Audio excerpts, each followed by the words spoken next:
edition of ZeN TV, discussing news that's kind of got our attention this last week. But we're simply asking questions and digging a little bit deeper.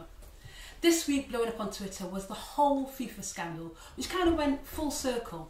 G, give us the breakdown. Oh, the Before FIFA. you do that, yes, perhaps I should introduce I was everyone. just going to say, yeah. On the couch with me, we've got Cal, our regulars, Cal Calarai, G-Man, Shane and Matty. Thanks for joining us on the couch. Let's discuss the FIFA scandal. Okay. What they're saying, the FBI have did an announcement on, I think it was Tuesday or Wednesday, if I'm not mistaken, saying that FIFA is a corrupt organisation. They've arrested X amount of people and they've detained them, and it's just the beginning, not the end. So it's going to get worse in terms of their investigations. Now, this is the FBI, the Federal Bureau of Investigation. I have nothing against them, but who polices the police? When did they become the world police? Now, they're saying, right, that they organise... That's when we allow them to become the world police. There you are. They say the FBI can investigate people, countries, organisations from all different jurisdictions if you use anything connected to them. So, the internet. If you use it... Serious. AOL, America Online, is them. So if you utilise that website, that connector, that provider, they are duty bound to investigate you if there's any wrongdoings according to their own logic. Now, they reckon, since FIFA have been going the last 20 odd years, there's been over £100 million or dollars have been, used in bribes to bribe officials and organisations, etc. So you've got the West who say, what a corrupt bloke this Sepp Blatter is. And if you look at it on paper, if he isn't corrupt, the organisation that he resides over is a corrupt organisation. We know this. It's not like, do you think so? Yeah, of course. Okay, if we know that, then how has the man managed to get a fifth term then? Okay. When you look at the people who vote for him, Europe is saying, say there's 55 people who can vote in Europe. 45 of them saying, we ain't voting for you, we're voting for the Muslim brother, Prince Ali. No problem. Everybody else in the rest of the world, they don't look at it as corruption. Now, wrong or right, if you go to Africa and you want something doing, in certain regions in Africa, you pay a certain amount of money, the thing's done. It's the way that they do business. So they would look at it and say to themselves, wait a minute, before Sepp Blatter got involved, this is 1998 when he got involved in FIFA, became the head of. Before he was involved in FIFA, can you remember any World Cup tournament taking place outside of Europe or South America? Do you remember the great World Cup of 1967, 68, 69 that took place in Africa? Timbuktu. Calcutta. So what you've got, you've got all these different races of people, demographics of people who are incredibly grateful because they've got this amazing tournament being played on their ground.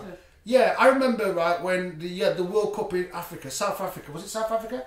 The Vuvuzelas. That's what the West talked about, the Vuvuzelas. Not the fact that the brand of football that we saw was rubbish based on the European style of football. Because the team that had won at the time, European football, was Inter Milan beating German team, Bayern Munich, in the European Championship finals.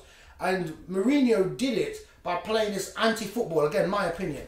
When I watched the match, I thought, how can you play that out and win something and be rejoicing, right? So the rest of the world adopted that. And I remember watching the World Cup that year and thought, it's rubbish. And what did they do? They blamed the Africans with the vuvuzelas. Too loud, they said the fans were.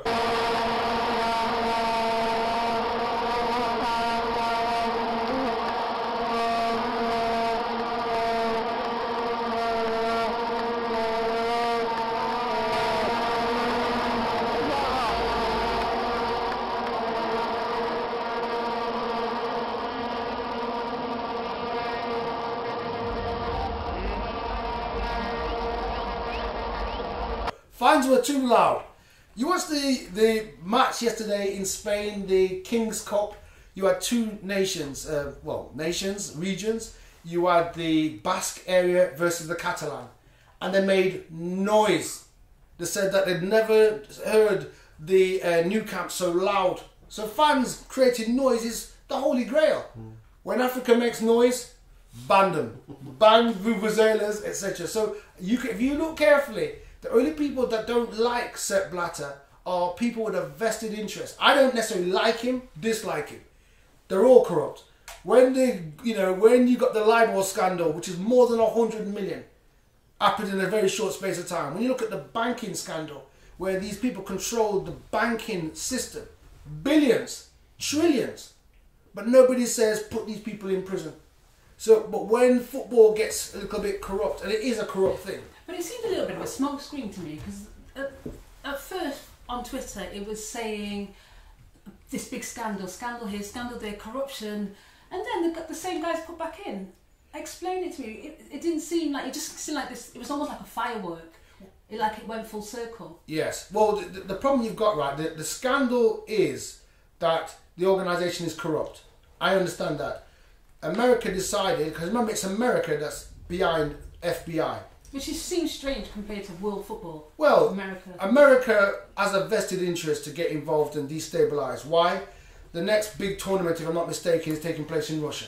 So they want to make Putin be upset and destabilise the country. That's what it's all about. If you can give them a negative kind of press, then really and truly you can destabilise the country. If you're not sure about how this all works, John Perkins, Confessions of an Economic Hitman, it tells you that. If somebody wanted a copy of the book, just email us. We'll give it to one person if they want a copy of this book. I've got a spare copy. But it's a book. Once you read it, it explains to you how America, in particular, destabilises places to actually bring in their own people. Mm-hmm. You control football, you control people. Get rid of Blatter, replace Blatter with your own person. The thing doesn't change because corruption is corruption. Yeah. These are people who love money. It's not a case of they just love fairness. FIFA is not a fair organisation. UEFA is not a fair organisation. FA isn't a fair organisation. They've all got their own vested interests. These people, though, that we're talking about, they've been arrested. Yes. They're actually fraudsters. So that's what they are. So when you watch it on TV, you've got the FBI going in all masked up. There's big covers there covering people up when they're being arrested from these big, massive, posh places where they're all at. I think if it was any of us, you know what I mean? It would be totally different. It wouldn't be our faces or anything like that. You know what I mean? But the FBI are actually wearing masks so we can't see their faces. There's big blankets covering them while they're getting them in the back of the vans and things like that. Do you know what I mean? So it's all. You see, you've got to understand. It's them arresting them. It's a farce. Yes. Yeah. For what? Just for show. They wanted to make sure that the elections was heavily scrutinised on the Friday, and the man that was about to get in didn't get in. I'm not saying Sepp Blatter is a good man or a bad man. He's them. They're all the same. It doesn't matter which ones you have in. You could have, unless you had a Shane character in, who is a football man but a decent man, everybody else is open to bribery. And that's the whole game. It is one big corrupt thing. So Louis Figo, who's a very decorated footballer, who obviously tried to get into the organisation, I think after probably 4 or 5 months of trying to do that, he's left saying it's run like a dictatorship. And that's Louis Figo, yes. I mean, and he's just parted company. You see, I like Louis, but let's, again, everybody has their own vested interest. This man, World Player of the Year, playing for Barca, no problem. Somebody offers him a bigger money. He goes, and you know what? I'm going over there. So he crosses the Rubicon. He goes over to play for Real Madrid. So there's no loyalty here with people like that. When he was taking a corner, they're flinging bananas. I'm not saying that's right or wrong, you know. I'm not saying that. But what I'm saying is the people we think are virtuous because they say things that are sound virtuous, we need to examine their career. And we realise to ourselves that they've done things for the love of money. Now, to be the president of FIFA, to be the president of the FA, to be the president of UEFA, you would have had to have taken certain kind of bribes. You can't be virtuous, otherwise they wouldn't have you in there, because these are dishonest organisations. If you, like for example, wanted to be part of a women's group and you're a bloke and you clearly look like a bloke, you'd never get in. So to get into this women's group, you have to shave your face, look female like me, and but so you have to masquerade to fit in. Yeah. So what I'm saying is, all these people who are saying it's a disgrace, it's this, that, in terms of the people who are part of this organisation, I question them because I didn't see them do anything moralistic in their life. When they had opportunities to, I didn't see them do this. So when they get this opportunity to, you know, change FIFA, I go, is it about changing FIFA or is it about having more power? Because remember, power is very corrupting. If someone turns around to me, okay, there's 3 things you have to concern yourself with when you are getting up the ladder. The 3 Fs, I call them, right? And I'll be very careful how I put these over. The first one is fame. Everybody, even a person who doesn't like fame, the higher up the ladder you go, the more fame you get. And actually, it's funny you say that, because we were in a meeting the other day and there was a young girl and she said, what's FIFA?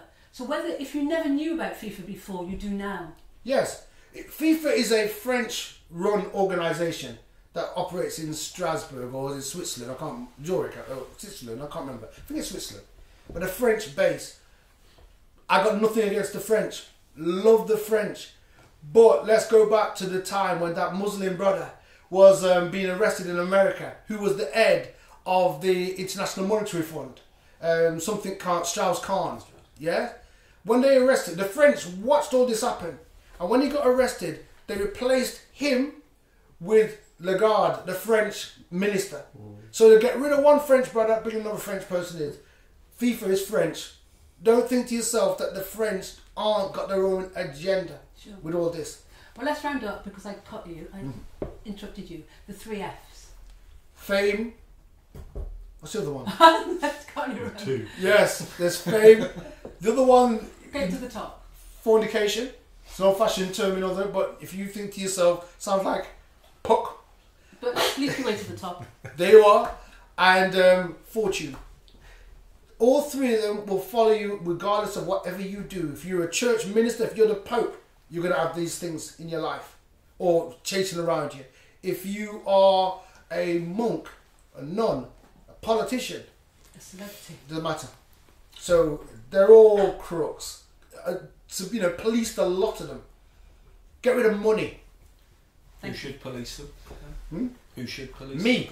A man of integrity with a beard. We're going to leave it there, folks. Join us for part 2.